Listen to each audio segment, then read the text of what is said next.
Revendication de certains versets bibliques. Donc, William Branham s'est revendiqué certains passages de la Bible et les a désignés comme étant des prophéties qui annonçaient son avènement. Alors, pour parler de la question de Malachie chapitre 4, le verset 5 jusqu'au verset 6, nous lisons dans ce passage, il est dit « Voici, je vous enverrai Élie le prophète, avant que le jour de l'Éternel arrive, ce jour grand et redoutable, il ramènera le cœur des enfants à leur père, le cœur de père à leurs enfants et le cœur des enfants à leur père, de peur que je ne vienne frapper le pays d'interdit. » Alors, ce passage qui est si simple, si éloquent, pose de sérieux problèmes de compréhension et de lecture en ce qui concerne le monde du message du temps de la fin. Mais je suis étonné, vous l'avez présenté comme étant un homme de Dieu. Je me pose la question, comment est-il entré dans le culte? Le frère s'est trompé malheureusement de timing. En ce temps-là, nous étions privés du droit de citer en Israël. En ce temps-là, nous étions étrangers aux alliances de Dieu. Mesdames et messieurs, c'en est parti pour ce nouveau numéro de votre émission. Nouveau numéro avec un invité qui nous fait honneur. Aujourd'hui, c'est une première pour lui de venir sur notre stage. Alors qu'il y a un invité qui a l'habitude de venir régulièrement sur ce plateau. Aujourd'hui, nous faisons un plateau à deux. Je reçois l'homme des dieux, Boris Mbota. Il fait la traversée, comme j'ai l'habitude de vous le dire. Il vient du Congo Brazza, de la République sœur.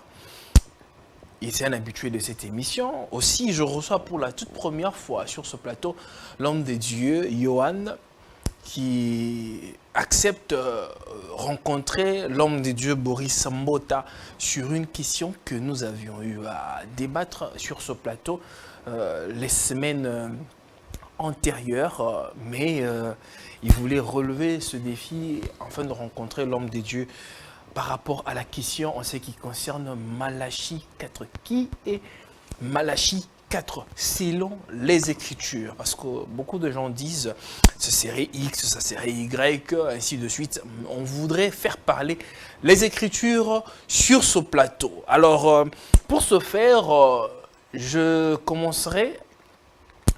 J'accueille mon invité, mon premier invité, qui est le docteur homme des dieux, Boris Mbota. Homme des dieux, bonsoir. Bonsoir, monsieur le journaliste. Vous allez bien?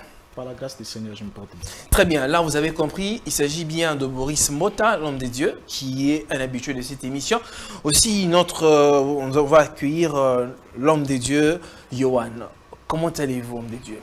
Je vais bien, mon frère. Merci de venir. Yohanan. Yohanan. Exactement. Ok. Merci de venir sur notre plateau pour éclairer le peuple des dieux qui nous suit en ce moment. Exactement. Merci beaucoup. C'est comme je l'ai dit, mesdames et messieurs, la question est de savoir qui est Élie de Malachie 4. Parce que les avis sont tellement partagés. Le pasteur Johan est un pasteur responsable d'une église du message du temps de la fin et il croit au prophète William Branham. Alors, l'homme des dieux Boris Mbota, il était un ancien croyant du message du temps de la fin prêché par le prophète William Branham.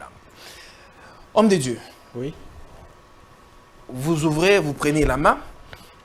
J'aimerais directement entrer en jeu, que vous puissiez nous expliquer un peu Élie de Malachie 4. Parce que la Bible parle d'Élie plusieurs fois dans la Bible. Ici, il est question de chercher à comprendre qui est Élie de Malachie 4. Merci. Et c'est un peu de... Vous avez 5 minutes, c'est un peu de nous parler. Merci beaucoup. Je salue d'abord tous les téléspectateurs. Grande est ma joie de me savoir sur votre petit écran. Et je crois que nous allons aborder cette question qui est une question assez vieille parce que la question fait l'objet de plusieurs débats. Et comme vous le savez très bien avec moi que le monde du message de William Branham repose sur l'attribution ou la revendication de certains versets bibliques. Donc William Branham s'est revendiqué certains passages de la Bible et les a désignés comme étant des prophéties qui annonçaient son avènement. Alors, pour parler de la question de Malachie chapitre 4, le verset 5 jusqu'au verset 6, nous lisons dans ce passage, il est dit « Voici, je vous enverrai Élie le prophète, avant que le jour de l'Éternel arrive, ce jour grand et redoutable. Il ramènera le cœur des enfants à leur père, le cœur de père à leurs enfants et le cœur des enfants à leur père, de peur que je ne vienne frapper le pays d'interdit. Alors, ce passage qui est si simple, si éloquent, pose de sérieux problèmes de compréhension et de lecture en ce qui concerne le monde du message du temps de la fin. Alors, pour poser les bases, avant qu'on puisse démontrer ou démentir les allégations de William Branham qui s'est approprié ce passage, on doit d'abord comprendre que ce passage-ci parle d'Israël. Tout se passe dans le cadre d'Israël. Israël était d'abord le descendant biologique d'Abraham, Abraham qui était circoncis dans la chair, et Israël était le peuple de l'alliance que Elohim avait conclue avec eux sur le mont Horeb. Donc c'était le peuple de l'alliance. Nous pouvons lire dans Deutéronome chapitre 5 le verset 1er, il est dit jusqu'au verset 2, Moïse convoqua tout Israël et leur dit, écoutez Israël, les lois et les ordonnances que je vous fais entendre aujourd'hui, apprenez-les et mettez-les soigneusement en pratique. Le verset 2, Jéhovah, notre Elohim, a traité avec nous une alliance à Horeb. Là, c'est Moïse qui s'adresse à Israël, leur précisant que l'Éternel avait traité avec eux une alliance en Horeb. Donc, en résumé, Elohim a bien conclu des alliances avec les descendants biologiques d'Abraham. Alors, y avait-il des alliances faites entre Elohim et les autres nations, les autres peuples de la terre, en dehors d'Israël? La Bible répond à cette question. Le psaume 147, le verset 19 à 20 dit, « Il révèle sa parole à Jacob, ses lois et ses ordonnances à Israël. Il n'a pas agi de même pour toutes les nations, et elles ne le connaissent point. Elles ne connaissent point ses ordonnances. Louez Jéhovah. » Donc ici, on comprend très bien ensemble que Dieu donna la Torah à Israël. Et quand il donna la Torah à Israël, il leur a aussi promis qu'il leur enverrait des prophètes uniquement venant de leur propre peuple. Deutéronome chapitre 18, le verset 15 le précise en disant « Jéhovah ton Elohim te suscitera du milieu de toi, d'entre tes frères, un prophète comme moi, vous l'écouterez. » Et quand on arrive dans Amos chapitre 2, le verset 11, nous lisons « J'ai suscité parmi vos fils des prophètes et parmi vos jeunes hommes des Nazaréens, n'en est-il pas ainsi, enfants d'Israël, dit l'Éternel. » Donc on comprend déjà ici que lorsque Malachi s'adresse, Malachi ici écrit, Malachi d'abord c'est un messager, et il est d'abord issu de la nation d'Israël, et selon aussi cette règle qui est énoncée dans Deutéronome 18, 15 et Amos 2, verset 11, le prophète qui s'adresse à Israël doit d'abord être juif, et il s'adresse à Israël qui est le peuple de l'Alliance. Voilà pourquoi Malachi introduit son livre au premier chapitre, le verset 1er en disant « Oracle, parole de l'Éternel à Israël par Malachi ». Alors, lorsque il introduit ainsi, nous comprenons déjà que le destinataire ou le récipiendaire de cette lettre, de ce livre, c'est le peuple d'Israël qui était le peuple de l'Alliance, qui avait une alliance biologique avec le Dieu d'Israël et l'alliance qui était conclue au mont Horeb. Alors, quand on arrive au chapitre 4, le verset qui va nous permettre de développer, on comprend maintenant à partir du verset 4, nous lisons ce qui suit. Dans Malachi chapitre 4, à partir du verset 4, puisque c'est le verset que le branamistes n'aiment pas lire, ils aiment commencer au verset 5, mais il manque de lire le verset 4, qui est très éloquent. Il a dit ceci. « Souvenez-vous de la loi de Moïse, mon serviteur, auquel j'ai prescrit en Horeb pour tout Israël, des préceptes et des ordonnances. Voici, je vous enverrai Élie le prophète, avant que le jour de l'Éternel arrive, ce jour grand et redoutable. » Donc, on comprend rien que par cette lecture-là, que c'est uniquement à ceux qui doivent se souvenir de la loi de Moïse que Élie le prophète a été promis. Donc, Élie le prophète est promis au peuple qui devait se souvenir de la loi, puisque la loi qui était donnée au mont Horeb, c'était la conclusion d'une alliance, et cette alliance n'a jamais été conclue avec un non-juif. Donc, pour faire partie de cette alliance, il fallait être descendant biologique d'Abraham et être circoncis dans la chair, et c'est à eux que Élie le prophète a été promis. Merci. Donc, Élie est promis au peuple de l'alliance, ce qui n'a rien à voir avec ceux qui étaient non-juifs à cette époque, qui n'étaient pas les descendants biologiques d'Abraham. Merci. Vous comprenez que l'entrée de l'homme de Dieu, il a essayé de brosser et expliquer que la promesse de Malachi 4 ne concerne en rien les gentils ou encore les nations. C'est particulièrement pour les Juifs. Homme de Dieu, vous avez suivi promptement comment le docteur Boris Motta l'a si bien expliqué.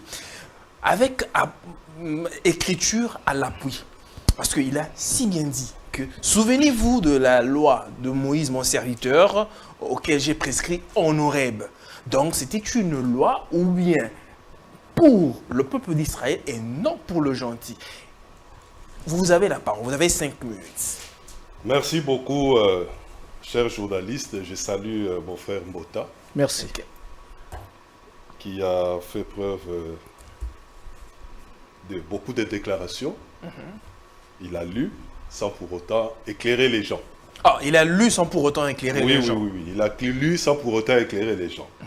Alors, vous éclairez le public qui nous suit. Exactement. Je commence d'abord par Romains chapitre 9.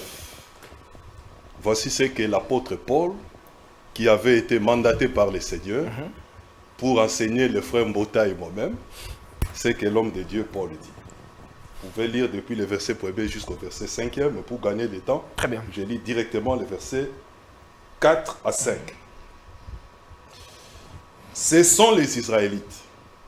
C'est à eux qu'appartienne l'adoption. La manifestation glorieuse de la présence divine, les alliances, les dons de la loi, le culte, les promesses et à eux les patriarches. Donc comme il a dit, la loi avait été donnée à Israël. Et moi je veux plus loin. Non seulement, il ne faut pas seulement se limiter à la loi, même les alliances, l'ancienne et la nouvelle alliance ont été données à Israël. Mais je suis très étonné de voir mon frère Mbota qui va me dire qu'il croit qu'il est dans cette alliance-là. Lesquelles alliances étaient données à Israël. Je souligne très bien. C'est ce qui est écrit dans la parole de Dieu. Non seulement les alliances et les cultes, mais je suis étonné, vous l'avez présenté comme étant un homme de Dieu. Je me pose la question, comment est-il entré dans le culte? Lui qui a tout renvoyé à Israël. Voilà. Alors, j'ajoute un deuxième verset. Je suis dans Ephésiens chapitre 2. Je commence depuis le verset 11. C'est pourquoi vous autrefois païens dans la chair, appelés incirconcis par ceux qu'on appelle circoncis, et qui les sont à la chair par la main de l'homme. Souvenez-vous que vous étiez en ces temps-là. J'insiste, en ces temps-là, pas en ces temps-ci.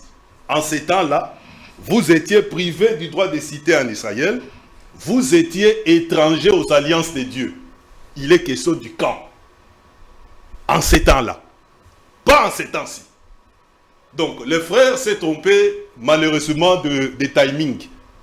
En ces temps-là, nous étions privés du droit de cité en Israël. En ces temps-là, nous étions étrangers aux alliances de Dieu. Là, vous êtes dans le Nouveau Testament. Je suis dans le Nouveau Testament, je suis en train de lire le frère Paul. Okay. Et lui et moi, nous croyons que Paul était dans la vérité. Voilà. Étrangers aux alliances de la promesse, sans espérance et sans Dieu dans le monde.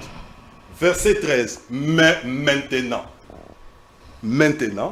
en Jésus-Christ, vous qui étiez jadis éloignés, vous avez été rapprochés par le sang de Jésus-Christ. Donc ce verset coupe court à tous ces raccordements frauduleux que mon frère a voulu faire. Il parle des choses de jadis. Jadis, nous n'étions pas comptés. Mais par Jésus-Christ, Dieu avait déjà annoncé cette promesse-là à notre père Abraham. Que nous serions comptés dans la chose. Parce que la promesse, c'est la promesse d'Abraham. Dieu l'avait déjà annoncé à Abraham. Il avait annoncé cette bonne nouvelle à Abraham. Et le frère le sait très bien. Il connaît les textes. Parce qu'il est un homme de Dieu. Donc ça résout déjà les problèmes. Alors, nous sommes en ces temps-ci. Malachie chapitre 4. Il vous reste 1 minute. 1 minute. Jusque-là, donc, déjà, je commence d'abord par là, pour poser les jalons que, en ces temps-ci, nous sommes rapprochés, nous ne sommes plus étrangers, nous participons et aux promesses, et aux alliances, et même à la loi. Romains chapitre 7. Donc ça ne regarde pas seulement les Juifs. Mais c'est très faux. Romains chapitre 7. L'apôtre Paul, qui lui croit être dans la vérité. Chutez par là. Oui, je suis par là, merci. Il dit ceci. Ne savez-vous pas, frères, car je parle à des gens qui connaissent la loi. C'est l'épître aux Romains. Ça, c'est l'apôtre Paul qui écrit. Et lui ne peut pas dire le contraire de ce que l'apôtre Paul dit. Je parle à des gens qui connaissent la loi. Merci. Merci beaucoup. Je m'arrête là. Très bien. Homme de Dieu, Oui. vous avez peut-être une compréhension erronée. L'homme de Dieu a lu les Écritures, excusez. Il a si bien dit qu'il a montré, pas lui, parce qu'on veut faire parler les Écritures, que nous sommes concernés. Il a lu le Nouveau Testament, que nous sommes concernés et que nous sommes là dans les promesses divines. Bon, mais je l'ai écouté avec Éclairez-nous. beaucoup d'attention. Et je crois que il a sûrement manqué de saisir complètement ce que j'ai eu à démontrer ici. J'ai d'abord commencé par démontrer, parce que la promesse d'Élie, Malachie chapitre 4, est dans l'Ancien Testament. Nous sommes là dans une période où Dieu ne traite qu'avec Israël. Et il demande à Israël de se souvenir de la loi qui a été prescrite en Horeb. Et vous le savez très bien avec moi que les païens, comme vous avez lu, ce passage-là qui, en quelque sorte, va encore à votre désavantage. Nous étions sans espérance, sans alliance. Donc, nous étions étrangers aux alliances et aux promesses et tout. Or, Malachie chapitre 4 est une promesse prophétique, annonçant l'envoi d'Élie le prophète au peuple qui avait reçu le don de la Torah. Et ce peuple-là, c'était bien Israël, qui devait se souvenir de l'alliance qui leur était donnée sur le mont Horeb. Alors, donc, à partir de ce moment, comme j'ai su le démontrer brillamment devant vous et que vous n'avez pas pu contester jusqu'ici, parce que vous avez juste voulu, en quelque sorte, faire une connexion, permettre à ce que nous aussi, les non-juifs que nous sommes, nous fassions maintenant partie de cela, mais alors que vous oubliez que avant que le Mashiach ne vienne, parce que Malachie chapitre 4 est une prophétie qui annonce la venue d'Élie le prophète avant que le jour de l'Éternel arrive, ce jour grand et redoutable. Et nous allons pouvoir situer aussi l'intervalle dans le temps de l'accomplissement de cette prophétie pour voir si aujourd'hui vous êtes en droit légal devant les Écritures de proclamer ou d'accepter que quelqu'un se proclame devant vous comme étant Élie le prophète. Alors d'abord, je continue en argumentant ceci. Élie devrait alors être un juif. Ça c'est une évidence. Parce que Dieu n'envoie aux juifs que des prophètes juifs du milieu de leurs frères, selon Deutéronome 18, 15. Donc, on ne peut pas prendre un prophète païen, on envoie. La première fois qu'il y a eu un prophète non-juif qui est allé parler à Israël, c'était Balaam, et nous savons ce qui s'est passé. C'est le seul prophète biblique non-juif qui est allé, il avait donné des prophéties qui étaient quand même justes, quelques prophéties qui étaient justes, mais avec un faux enseignement, et nous connaissons les conséquences, comment cela a entraîné la mort. Donc, Israël, Dieu ne leur envoie des prophètes que pris du milieu de leurs frères, comme il nous l'a dit dans Amos, comme il l'a dit dans Deutéronome. Alors, Élie devait être un juif. Ça, c'est le premier élément. Descendant biologique d'Abraham, d'Isaac et de Jacob, du seul fait que les prophètes envoyés aux Juifs doivent être pris parmi leurs frères. Ça, c'est d'abord un point que vous devez souligner. Vous ne pouvez pas dire le contraire là-dessus. Alors, le point suivant, comme nous venons de le montrer ici, prouve que, en premier lieu, le ministère d'Élie promis n'a rien à voir avec l'Église qui est sous le régime de la grâce. Or, ici, Élie est envoyé au peuple qui doit se souvenir de la loi. Mais l'Église est sous le régime de la grâce. Et le Christ l'a dit, la loi et les prophètes ont subsisté jusqu'à Jean. Et à partir de là, comme la Bible nous le dit aussi dans Jean chapitre 1, le verset 17, que la loi a été donnée par Moïse, mais la grâce et la vérité sont venues par Yeshua HaMashiach. Donc on comprend déjà ici que lorsqu'on parle de l'économie de la loi, l'Église n'est pas inclue. Vous voyez? Donc c'est au peuple qui doit se souvenir de la loi de Moïse que Élie le prophète doit être envoyé. Donc Malachie chapitre 4 versets 5 à 6 est une promesse prophétique faite exclusivement à Israël qui était le peuple de l'Alliance. Vous avez lu un passage ici, je vous ajoute un autre, Éphésiens chapitre 2 le verset 12 qui dit ceci. Souvenez-vous que vous étiez en ce temps-là. Vous l'avez lu. C'est Paul qui s'adresse aux Éphésiens. Exact. Vous étiez en ce temps-là privés du droit de cité en Israël, étrangers aux alliances de la promesse, sans espérance et sans Dieu dans le monde. Or, pendant que l'apôtre Paul est en train de s'exprimer ici, en disant vous étiez en ce temps-là, pas en ce temps-ci. En ce temps-ci, vous faites maintenant partie de la promesse par le Mashiach.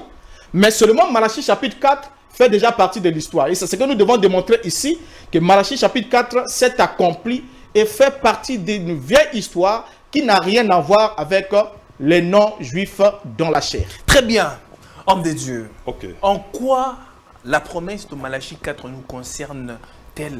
Parce que si c'est comme l'homme de Dieu vient de le dire là, clairement que ça concerne pas les non-juifs, parce que nous ne sommes pas les juifs. Les juifs sont sauvés Comme l'Apocalypse le dit si bien, c'est les 144 000.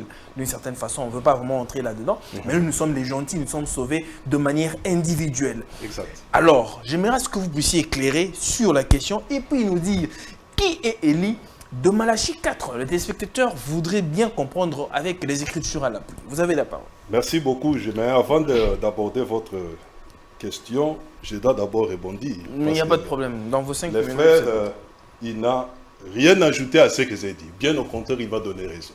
Il vous a donné raison. Il m'a donné raison. Et les téléspectateurs sont en train de nous suivre. Il m'a donné raison.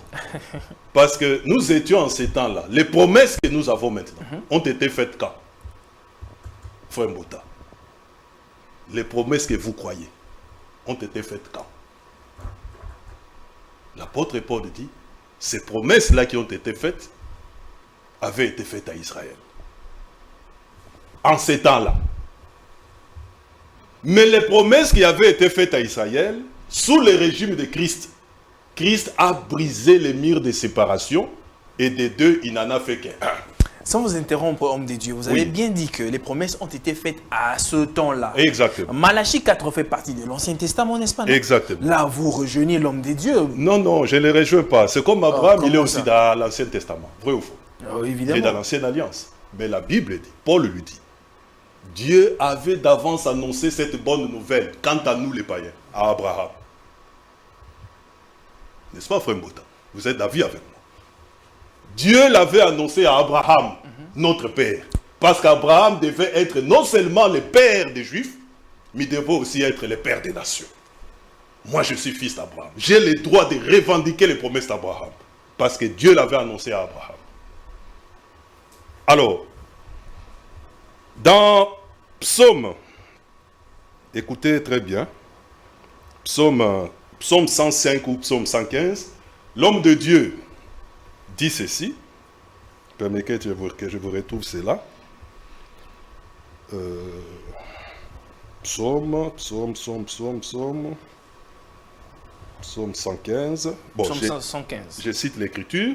Pour gagner du temps. C'est que Dieu avait résolu avec Abraham, il a formulé en loi pour Israël. Vous connaissez les textes. Vous connaissez les textes. Sinon, je m'en vais vous la trouver et je peux vous la lire. Mais je pense que vous devez connaître les textes. Entre Psaume 115 ou Psaume 105.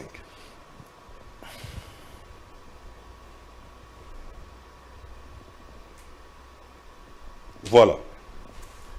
Yahweh notre Elohim, ses jugements s'exercent sur la terre. Il se rappelle à toujours son alliance, ses promesses pour 1000 générations. L'alliance qu'il a traitée avec Abraham et les serments qu'il a fait à Isaac, il l'a érigé pour Jacob en loi.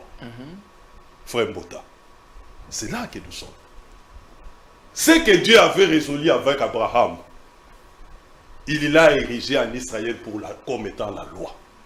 L'apôtre Paul, lorsqu'il intervient, vous allez remarquer pour souligner cela. L'apôtre Paul et tous les apôtres, en ce compris Paul qui est venu après, il a commencé par annoncer la parole aux Juifs, mais ne s'arrêta pas là, en disant que c'est à vous, premièrement, que la parole devait être annoncée. C'est très précis. Premièrement. Il n'y a pas de premièrement sans qu'il y ait un secondement. Très bien, vous chutez par là. Alors, le frère a parlé de Balaam. Je suis très content aujourd'hui de voir mon frère Mbota qui confond Branham à Balaam. Aujourd'hui, il reconnaît que Balaam avait fait de vraies prophéties. Il a dit ici. C'est enregistré. Mais il a toujours soutenu qu'aucune prophétie faite par William Branham n'est vraie. Mais aujourd'hui, il dit ici que Balaam a fait de vraies prophéties. C'est souligné ici, il a dit. Les téléspectateurs pourront suivre cet enregistrement. Donc, ça, c'est déjà un point, un but marqué contre son camp. Très bien, très bien. Merci beaucoup. Homme de Dieu. Oui. Vous avez suivi l'homme de Dieu, comment il a si bien expliqué. Moi, j'aimerais maintenant que vous puissiez me dire, et les téléspectateurs qui nous suivent, Malachie 4. Parce que quand vous lisez très bien Malachie 4, il est dit, avant que le grand jour n'arrive, je vous enverrai Élie le prophète. Donc, selon ce que vous avez lu, c'est une promesse disons, caduque. Ça n'a pas d'effet pour ce temps-ci. Expliquez-nous. Ok, merci beaucoup. Je crois que, juste avant de progresser, j'aimerais quand même relever un équivoque. Je l'ai affirmé très haut et très fort. Je ne sais même pas en quoi ça vous avantage le fait que j'affirme que Balaam a donné une prophétie juste, parce que Balaam a parlé de l'astre qui devait s'élever de Jacob. Il a annoncé l'avènement du roi David. Il a annoncé aussi l'avènement du fils de David qui est Yeshua. Mais les prophéties ont été justes. Et ça ne fait pas de lui un vrai prophète selon les critères de Deutéronome chapitre 13. Parce que dans Deutéronome chapitre 13, Elohim est clair, il a dit, si un homme vous annonce des prodiges ou des signes et qu'il y a eu accomplissement, mais si ensuite il vous dit, allons adorer les Elohim que vos pères n'ont pas servis, alors vous n'allez pas le suivre, parce que si Elohim permet qu'il en soit ainsi, c'est pour vous mettre à l'épreuve. Donc vous devez comprendre qu'un faux prophète peut faire des prédictions justes. Parce que les gens que le Christ rejettera dans Matthieu chapitre 7, le verset 21 à 23, certains diront, n'avons-nous pas prophétisé en ton nom? Et le Christ n'a pas dit, c'est faux, vous avez donné de fausses prophéties.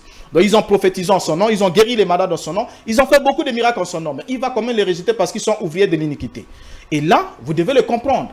La prophétie de Balaam était juste, mais l'enseignement de Balaam était faux. Et cela a entraîné la mort. Et la mort est dans l'enseignement. Et dans le cas de William Branham, c'est totalement différent de Balaam.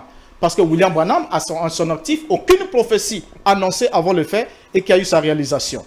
Et je sais que dans les églises, on peut les raconter, et parce qu'on lit Branham dire, j'ai fait des visions, des prophéties, jamais aucune n'a failli. Mais si on revenait ici au cours d'une autre émission, on prendra le temps d'étudier toutes les visions prophétiques de William Branham, et je vais vous démontrer que certaines ne sont même pas des prophéties, et que ceux qui sont des prophéties sur ont la échoué. question. Alors, donc, on revient sur la question qui nous est posée ici. Élie, qui est Élie de Malachie chapitre 4? Parce que je vous ai dit que la promesse était faite à Israël. Et à quel moment s'accomplit cette promesse? 400 ans après que Malachie ait donné la prophétie, nous avons l'ange Gabriel qui est envoyé vers la famille, vers Zacharie. Et c'est Gabriel qui va annoncer en disant dans Luc chapitre 1, le verset 17, annonçant ceci. Il marchera, parlant de Jean-Baptiste, l'enfant qui devait naître, il marchera devant Elohim avec l'esprit et la puissance d'Élie pour ramener le cœur des enfants, le cœur des pères vers les enfants et le rebelle à la sagesse des justes, afin de préparer au Seigneur un peuple bien disposé. Ça, c'est d'abord l'ange Gabriel. Quand l'ange Gabriel arrive, il présente l'enfant à naître comme étant l'accomplissement de la promesse faite par Malachie. Et là, nous sommes avec Gabriel qui est envoyé vers le peuple d'Israël. Donc, c'était eux les concernés de cette promesse-là. C'est encore une évidence. Et lorsque le Christ arrive, lui qui était la parole qui a été faite chair, va aussi parler au sujet de Jean-Baptiste. Matthieu chapitre 11, le verset 10. Yeshua va dire ce qui suit. Car c'est celui dont il est écrit, j'envoie mon messager devant ta face pour préparer ton chemin devant toi. Là, le Christ se fait référence à Malachie chapitre 3, le premier verset, et il ne s'arrête pas là. Il descend jusqu'au verset 14. Il dit ce qui suit. Et si vous voulez le comprendre, donc c'est une affaire de volonté. Si vous voulez le comprendre, c'est lui qui est l'Élie qui devrait venir. Là, le Christ descend dans Malachie chapitre 4, le verset 5. Parce qu'au chapitre 3, le verset 1er, il dit, c'est de lui qu'il est question. Et ensuite, si vous voulez le comprendre, là, il engage la volonté de ses interlocuteurs. Comme vous aussi aujourd'hui, si vous voulez le comprendre, vous allez comprendre que c'est Jean qui est l'Élie qui devrait venir. Mais si vous ne voulez pas le comprendre, vous allez vous battre de toutes les manières pour dire non, non, ce n'est pas lui, malgré que le Christ l'a dit. Donc déjà ici, on comprend ici que Yeshua fait référence à Malachie chapitre 4, le verset 5, qui a dit clairement, je vous enverrai Élie le prophète. Et le Christ dit que c'est Jean qui est l'Élie qui devrait venir. Donc on voit bien qu'il y a un seul Élie qui est promis, et avec un article qui est bien précis, l'article définit le. Et le verset est clair. Il ne parle pas de des Élie, mais il est l'Élie qui devrait venir. Le Christ ne dit pas, il est l'un des Élie qui devrait venir, comme si, dans ce passage-là, dans ce verset, il devait avoir un découpage pour des Élie. L'article est bien défini. Et il est au singulier. Vous voyez? Très bien, donc c'est très précis. Alors, donc déjà, quand le Christ parle ici, il est clair. Malachie a annoncé aux Juifs l'envoi d'Élie le prophète. Et Gabriel vient annoncer à une famille juive la naissance d'un enfant qui sera revêtu de cet esprit. Et quand le Christ vient, il dit que c'est Jean qui a accompli Malachie chapitre 3 et Malachie chapitre 4. Très bien. Merci beaucoup, homme de Dieu. Ok. Vous avez très bien suivi comment l'homme de Dieu l'a si bien expliqué avec les Écritures à l'appui. Parce qu'il a bien dit que Malachie 3 a été accompli dans Jean-Baptiste. Le Élie que, Malachie 4 plutôt, le Élie que Malachie 4 est mentionné dans la Bible parle clairement de Jean-Baptiste. Alors, parce que vous êtes du message, vous soutenez que Malachie 4 serait William Branham. Entre Jean-Baptiste et William Branham, qui est Élie de Malachie 4? Merci beaucoup, cher modérateur. Avant de répondre, je rebondis encore, je reviens. Très bien. Ce n'est pas moi qui ai établi les liens entre frère Branham et Balaam. C'est bien lui. Et dans ses écrits, vous pouvez les voir.